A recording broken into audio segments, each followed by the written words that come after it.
Panel में पहले number पे थे, नाम काट दिया गया, मैदान से बाहर कर दिया गया। लेकिन भाजपा में एंट्री बड़ी गजब की थी।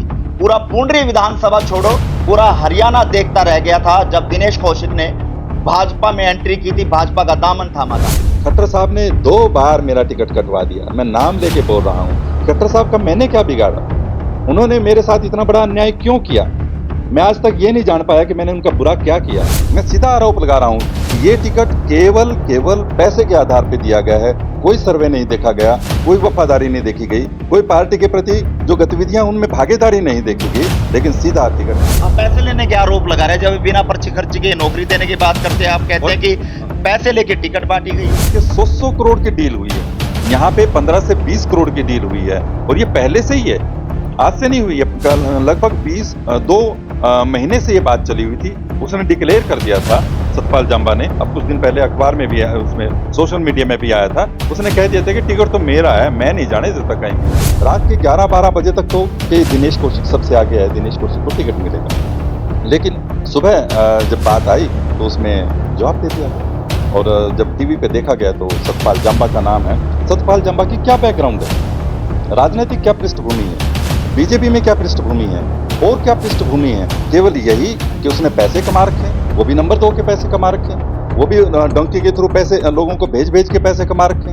एक जो मानव तस्करी के माध्यम से पैसे कमा रखे, वो ईमानदारी के पैसे थोड़ी। अगर तेजवीर को मिलता तो मैं साथ देता, अगर सुभाष हजवाना को मिलता तो मैं साथ देता। वो पार्टी में है, 5 साल 10 सालों से हैं, और भी आएंगे आप लोगों को। मेरे को कोई मनाने नहीं आएगा, उनको जरूरत नहीं है हमारी, और ना मैं उनके मनाने से मानने वाला हूँ। मुझे तो जनता के साथ चलना। जो सूची बांटी गई है उस आधार पे भारतीय जनता पार्टी सरकार बना पाएगी और सीटें ले पाएगी, ऐसा क्या आधार देखा? क्योंकि कुछ सीटें देखी गई हैं तो कुछ जिताऊ कैंडिडेट नहीं लगते, तो ऐसा क्या कारण लगा, क्या षड्यंत्र जो है वो रचा जा रहा है? इस बार इन्होंने जीतने के लिए टिकट नहीं दिए हैं, केवल टाइम पास प्रोग्राम है। 15 से 20 सीटें बीजेपी की आएंगी, सरकार बनने का तो सवाल ही पैदा है। ये चीख रहे थे कि जी जहाँ जो रिपोर्ट आएंगी उसके आधार पे टिकट मिलेगा। ये तो कहीं सर्वे नहीं हुआ इसका, ये तो किसी गांव में नहीं गया, कोई इनकी आईबी की रिपोर्ट नहीं गई, कोई संघ की रिपोर्ट नहीं गई, किसी और तरह की कोई रिपोर्ट नहीं गई। कहाँ से सर्वे हो गया? वो घर बैठे सर्वे बना दिया। सर्वे नहीं चला, नोट चली। नोट चले, बिल्कुल नोटों की बोरियां चली, लोगों के घर भरे हैं, बड़े बड़े नेताओं को में इसमें तिर गए। दावे के साथ कह सकता हूँ कि जिस तरह के षड्यंत्र यहाँ किए गए हैं, इस कुरुक्षेत्र पार्लियामेंट्री कॉन्स्टिट्यूंसी में 8 सीटें हैं, 8 में से बीजेपी 1 सीट जीत के दिखा दे तब मान। अगर ये कहते हैं कि 2000 आदमी लेके आने, मैं 2000 लेके जाता, 1000 है तो 1000 लेके जाता। मैंने सारे हल्के के अपने साथियों को तंग किया, 6 महीने से मैं उनको सड़क पे लिए घूम रहा हूँ, तो उसके बावजूद उन्होंने रिजल्ट दिया। तो जिनको टिकट देना था उन्हीं को कह देते भाई वही करें, उन्होंने मुझे क्यों कहा? मैं खट्टर साहब से प्रश्न करना चाहूंगा कि उन्होंने मेरा इतना बड़ा नुकसान 2019 में भी किया, और अब भी केवल वही व्यक्ति थे जो वहां पे अड़े थे कि दिनेश कौशिक को टिकट नहीं मिलना चाहिए। ये बिल्कुल सरासर गलत है, उनकी सोच गलत है, उनकी विचारधारा गलत है। भारतीय जनता पार्टी को अब अलविदा कहने का वक्त आ गया है। अलविदा तो अपने आप ही होगी जब उन्होंने हमें अलविदा कह दिया, अभी आप जाओ। नमस्कार, मैं हूं मोहन नायक, आप देख रहे हैं कैथल टीवी। और जिस तरह से हरियाणा में विधानसभा चुनाव में तमाम राजनीति गरमाई हुई है, वहीं पर भाजपा द्वारा अपने 21 उम्मीदवारों की दूसरी सूची जारी की गई, जिसमें पुंडरी विधानसभा से सतपाल जंबा को टिकट दी गई।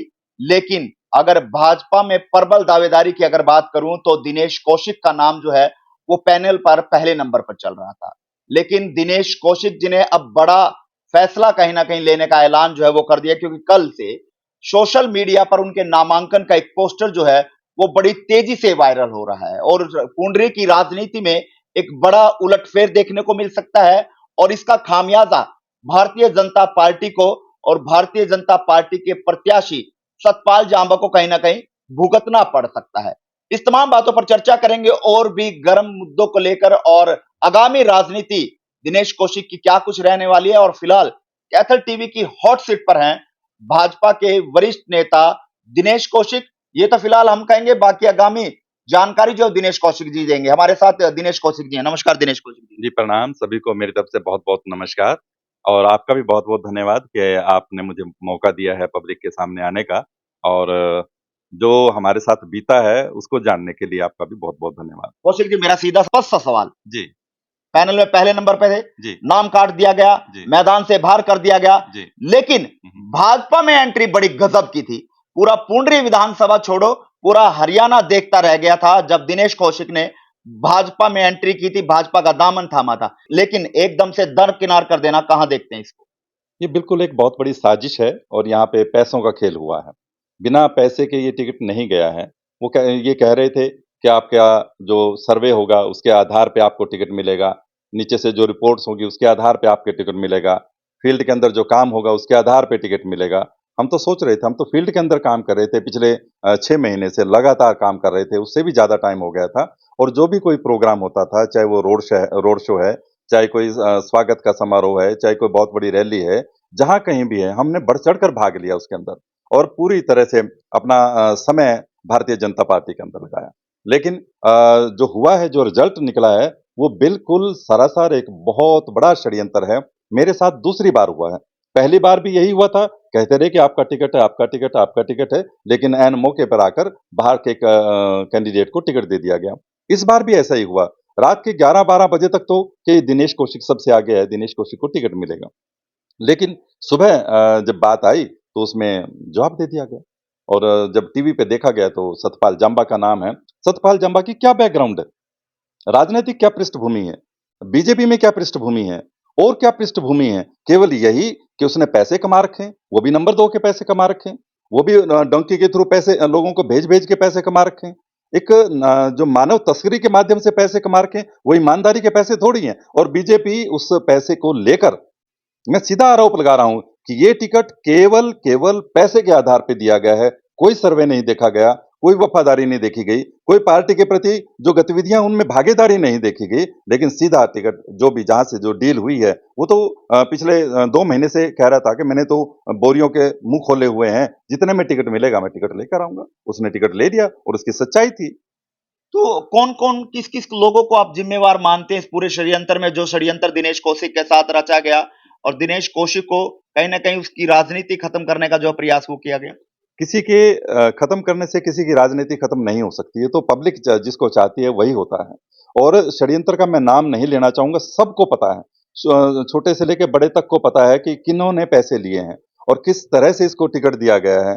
हम काम करने वाले थे, उनमें से उनको दे देते, जिनकी पृष्ठभूमि है उनको देते, जो पार्टी के कार्यकर्ता हैं उनमें से देते। ये तो इसको तो अभी 6 महीने हुए हैं राजनीति शुरू किए हुए भी, और इसको यहाँ से टिकट दे दिया गया, जो कि बिल्कुल सरासर गलत है।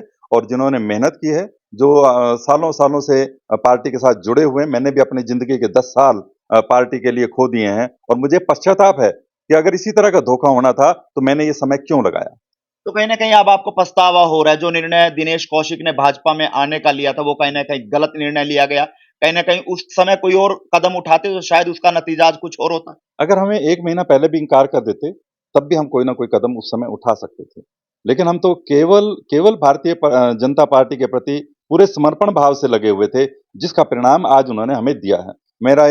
मैं 5 इलेक्शन लड़ चुका हूँ और पाँचों इलेक्शनों में मैंने जनता के बीच में रहकर वो इलेक्शन लड़े हैं। 2 बार मैं आज़ाद विधायक के रूप में बना हूँ, यहाँ से लोगों की सेवा की है, लोगों का प्यार जीता है, उनका आशीर्वाद जीता है, उनके सहयोग से मैंने राजनीति की है। लेकिन इस बार हमें कहीं का उन्होंने छोड़ा नहीं है, लेकिन फिर भी हम हिम्मत हारने वालों में नहीं हैं। हमने कल फार्म भरना है, नामांकन भरना है, उसके बाद हमारे पास 3-4 दिन का समय है। सब लोगों से बातचीत करके जैसी सबकी राय बनेगी, हम उसी तरह से करेंगे। यानी ये तो स्पष्ट है कि दिनेश कौशिक मैदान में उतरेंगे, नामांकन ज़रूर भरेंगे, उसके बाद जनसभा को बुलाए जाएँगे, तमाम लोगों को बुलाया जी, जाएगा। जी। आगामी रूपरेखा तो उसके बाद तय की जाएगी। बिल्कुल आपकी बात सही है, सबकी सलाह से काम करेंगे क्योंकि इलेक्शन एक व्यक्ति का नहीं होता, इलेक्शन सबका होता है और जब सब लोगों का मन बनेगा, उसके बाद हम लोग पूरी तरह से हम फील्ड के अंदर पिछले 6 महीने से हैं, कोई कमी नहीं है। लोगों का प्यार और स्नेह सब आपने भी सुना होगा कि सभी लोग ये कहते थे कि अगर दिनेश कौशिक को टिकट मिलता है, तो निश्चित रूप से वो सीट निकालेगा। और अब मैं अब दावे के साथ कह सकता हूँ कि जिस तरह के षड्यंत्र यहाँ किए गए हैं, इस कुरुक्षेत्र पार्लियामेंट्री कॉन्स्टिट्यूंसी में 8 सीटें हैं, 8 में से बीजेपी 1 सीट जीत के दिखा दे, तब मान जाएंगे आप। तो कौशिक जी, अब स्पष्ट तौर से अगर बात करें, जिस तरह से आप अभी, आपका गुस्सा जायज़ है, क्योंकि जिस तरह से आपने मेहनत की है, ग्राउंड पे आपने काम किया, तमाम भाजपा के लिए उनकी नीतियों को लेकर जो है वो प्रचार-प्रसार भी है, गुस्सा जायज़ आपका है। तो इस गुस्से से ये ज़रूर तय हो गया है कि अब कुंडरी विधानसभा के इस चुनाव में भारतीय जनता पार्टी के प्रत्याशी सतपाल जांबा का तो आप साथ देते हुए नजर नहीं आएंगे। बिल्कुल भी नहीं। हमारा उनसे कोई मतलब ही नहीं है। वो अगर तेजवीर को मिलता तो मैं साथ देता, अगर सुभाष अजवाणा को मिलता तो मैं साथ देता। वो पार्टी में है, 5-7 10 सालों से हैं वो और मनाने भी आएंगे आप लोगों को। मेरे को कोई मनाने नहीं आएगा, उनको जरूरत ही नहीं है हमारी, और ना मैं उनके मनाने से मानने वाला हूँ। हम्म, मुझे तो जनता के साथ चलना है। हम्म। मैं उनका साथ देता जो पार्टी के पूरे निष्ठावान कार्यकर्ता थे। लेकिन इन लोगों को जो जिस तरह का इनका धंधा है, जिस तरह का ये कार्य करते हैं, ऐसे क्या डेवलपमेंट करेंगे? इनकी डेवलपमेंट की सोच है ही नहीं। इनकी डेवलपमेंट की सोच है पैसा, कैसे पैसा कमाना है, कैसे अपना व्यापार चलाना है, ये सोच है। लेकिन धोखा तो आप लोगों पर भी आरोप लगे हैं, धोखा आप लोगों ने भी किया है, जहां सूत्रों के हवाले से हमारे पास भी जानकारी कुछ आउटपुट हमारे पास भी है जी, कि तो तमाम जो प्रत्याशी थे, आप हैं, तेजवीर जी हैं, सतपाल जांबा जी हैं, या और भी जो अभी तमाम प्रत्याशी जो पैनल में थे, जो भाजपा से टिकट मांग रहे थे, जी, वो एक जगह एकत्रित हुए, बैठ के बातचीत हुई, तो उन्होंने कहा था कि भारतीय जनता पार्टी जिस पर भी विश्वास जताएगी, हुँ, वो दिनेश कौशिक हो, सतपाल जांबा हो, तेजवीर हो, जी, जिसका भी नाम सामने आएगा तो हम निष्ठावान सिपाही बनकर उस भाई का साथ देंगे। जी। तो जब इस तरह की बात हुई तो दिनेश कौशिक को क्यों बैकफुट पर जाना पड़ रहा है, क्यों नामांकन भरना पड़ रहा है? हमारी इस तरह की कोई मीटिंग नहीं हुई है। ये पार्टी कार्यालय में मीटिंगें होती रहती हैं। हमने कभी सतपाल जंबा के लिए हाँ नहीं भरी, कभी नहीं भरी। और जहाँ तक धोखे की बात है, हमने कभी किसी को धोखा आज तक दिया नहीं है। तो समय है, उतार-चढ़ाव चलता रहता है, तो जीवन है, किसी के साथ भी हो सकता है। लेकिन हमने हमेशा ईमानदारी की राजनीति की है, कभी आप कहीं नहीं सुनेंगे कि दिनेश कौशिक ने कोई कमीशन लिया है। कहीं आप ये नहीं सुनेंगे कि दिनेश कौशिक ने किसी से रिश्वत ली है। कहीं आप ये नहीं सुनेंगे कि हमने किसी व्यक्ति को तंग किया है। कहीं आप ये नहीं सुनेंगे कि किसी गरीब व्यक्ति को तंग होने दिया है। हमने हमेशा साफ-सुथरी राजनीति की है। 2 बार के विधायक हैं, किसी आप कर्मचारी से पूछ सकते हैं, किसी सरपंच से पूछ सकते हैं, किसी और व्यक्ति से पूछ सकते हैं कि हमने कभी बेईमानी की राजनीति लेकिन नहीं की। आरोप तो आप पे भी लगे हैं, लाखों रुपए का ले वो आरोप धोखाधड़ी होते के हैं, हैं। नहीं, धोखाधड़ी का शब्द लिख देना धोखाधड़ी होती है। लेकिन वो व्यापार है, माइनिंग का व्यापार है। उसके अंदर अगर कोई किसी का लेन-देन है, वो कोर्ट के अंदर होते हैं, वो धोखाधड़ी नहीं होती। रेट के ऊपर झगड़े होते हैं, भई रेट कोई कम का, कोई ज़्यादा का। वो तो एक कहना होता है कि धोखाधड़ी, वो धोखाधड़ी कब है? वो तो पत्रकार सम्मेलन उसको बुला भी नहीं सकता था। वो तो सिर्फ़ यहाँ की जो कुछ चंद लोग होते हैं, जो उसका मिसयूज़ करते हैं, वही होता है। यानी कि दिनेश कौशिक की छवि को खराब करने के लिए इस भाषा का प्रयोग किया जा प्रयोग रहा किया है। जाता है। अदरवाइज़ उसमें आप देख लो, अगर कहीं से आपको धोखाधड़ी मिलती है तो मैं सबके सामने माफ़ी माँग लूँगा, और आपको आपको उस चीज़ के लिए मैं जो भी मेरे ऊपर पेनल्टी रहेगी लगाने के लिए तैयार हूँ। अगर किसी ने कहा है कि जी मैं कोर्ट में मेरा केस है, लोगों ने पत्रकारों ने पूछा अभी आज कहाँ दिख गया? आप 2 साल पहले कहाँ थे? ये तो एक सिर्फ़ पॉलिटिकल षड्यंत्र होते हैं, वो करते हैं हर बार। तो कौशिक जी, अगर हम हरियाणा की तमाम सीटों को लेकर बात करें, हुँ। जो भाजपा द्वारा जो है वो दी गई है, जो सूची जारी की गई है, जी, जी। तो लगता है कि जो सूची बाँटी गई है, उस आधार पे भारतीय जनता पार्टी सरकार बना पाएगी और सीटें ले पाएगी? ऐसा क्या आधार देखा? क्योंकि कुछ सीटें देखी गई हैं, तो वो जिताऊ कैंडिडेट नहीं लगते, तो ऐसा क्या कारण लगा? क्या षड्यंत्र जो है वो रचा जा रहा था? इस बार इन्होंने जीतने के लिए टिकट नहीं दिए हैं, केवल टाइम पास प्रोग्राम है। 15 से 20 सीटें बीजेपी की आएँगी, सरकार बनने का तो सवाल ही पैदा नहीं होता। मैं तो ये कुरुक्षेत्र की बात कर रहा हूँ। इन 8 सीटों में भी आप बता दो कौन-सी जीतने वाली है सीट? हुँ। और इन्होंने जो किया है, वो बिल्कुल एक गहरी साजिश है। खुद पार्टी के लोग पार्टी के खिलाफ साजिश कर रहे हैं। आप पैसे लेने के आरोप लगा रहे हैं, जब बिना पर्ची खर्ची के नौकरी देने की बात करते हैं, आप कहते और हैं कि हाँ। पैसे लेके टिकट बाँटी गई है। मैं वही तो कहना चाहता हूँ। मैं भी ये बात आपसे पहले ही कहना चाहता था कि आवाज़ तो ऐसे देते हैं बिना पर्ची के, बिना खर्ची के। लेकिन जो एक संवैधानिक पद है, जो विधानसभा में जिसको आप भेज रहे हैं अपना नुमाइंदा बनाकर, उसके लिए ही अगर आपको पैसे देने पड़ गए और लेने पड़ गए, तो वो फिर बिना खर्ची और बिना पर्ची की बात कहाँ से है? ये जग ज़ाहिर है। मैं अकेला नहीं कह रहा हूँ। और आप दूसरे वीडियोज़ देख सकते हैं कि 100-100 करोड़ की डील हुई है। यहाँ पे 15 से 20 करोड़ की डील हुई है, और ये पहले से ही है। आज से नहीं हुई है, कल लगभग 2 महीने से ये बात चली हुई थी। उसने डिक्लेयर कर दिया था सतपाल जंबा ने, अब कुछ दिन पहले अखबार में भी आया, उसमें सोशल मीडिया में भी आया था। उसने कह दिया था कि टिकट तो मेरा है, मैं नहीं जाने देता कहीं भी। हुँ। तो वो सबको पता है। ये का भ्रष्टाचार मुक्त बात शासन की बात करते हैं, खुद भ्रष्टाचार करते हुए नज़र आ रहे हैं। तो कहीं न कहीं जनता को भी गुमराह कर रहे हैं और अपने कार्यकर्ताओं और नेताओं को भी गुमराह कर रहे हैं। यही तो उसका रिज़ल्ट था, वो उनको भुगतना पड़ेगा। उन्होंने बिल्कुल सोच समझ के कहीं भी, बहुत कम ऐसी सीटें हैं जहाँ पे सोच समझ के दिया गया। तो इतने दिन से ये चीख रहे थे, चिल्ला रहे थे कि सर्वे के आधार पर टिकट मिलेगा।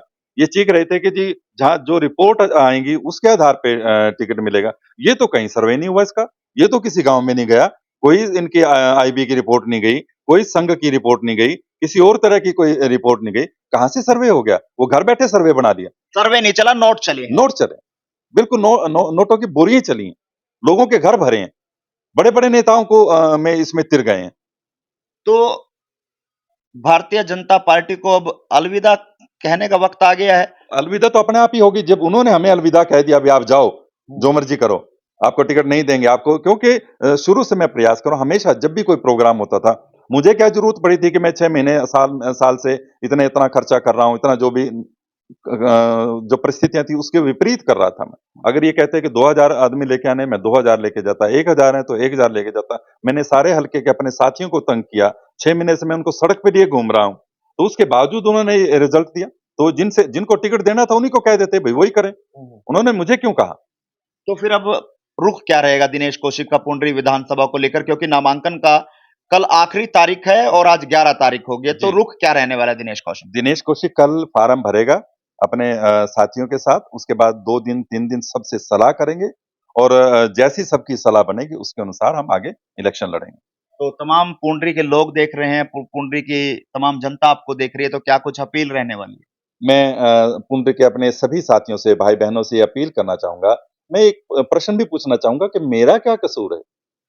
खट्टर साहब ने 2 बार मेरा टिकट कटवा दिया, मैं नाम लेके बोल रहा हूँ। खट्टर साहब का मैंने क्या बिगाड़ा? उन्होंने मेरे साथ इतना बड़ा अन्याय क्यों किया? मैं आज तक ये नहीं जान पाया कि मैंने उनका बुरा क्या किया है।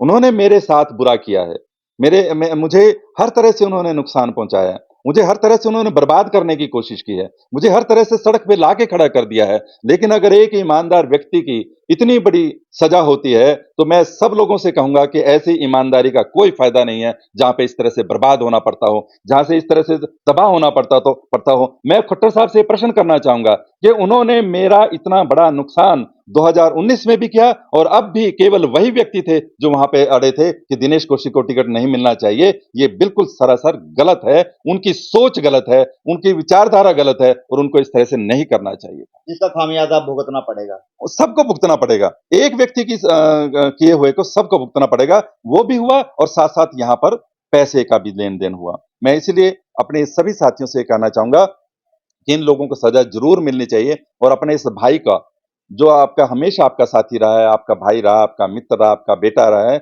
इसको आप साथ दें और तभी इनको सजा मिलेगी जब हम अपने मिशन में कामयाब होंगे, इस चुनाव को जीतेंगे। बहुत-बहुत आपका धन्यवाद। चलिए, बहुत बहुत धन्यवाद कौशिक जी। थैंक यू, धन्यवाद और ये बहुत-बहुत। थे हमारे साथ प्रोफेसर दिनेश कौशिक, जिन्होंने ताल ठोक दी है, कल नामांकन भरेंगे, लेकिन पुंडरी विधानसभा की राजनीति गर्मा गई है और एक बड़ा उलटफेर देखने को मिल सकता है, जिसका खामियाजा भारतीय जनता पार्टी को भुगतना पड़ सकता है और भारतीय जनता पार्टी के प्रत्याशी सतपाल झांबा को भुगतना पड़ सकता है। आप इस वीडियो को कहां देखते हैं, कमेंट बॉक्स में अपनी राय दीजिएगा और इस वीडियो को ज्यादा से ज्यादा शेयर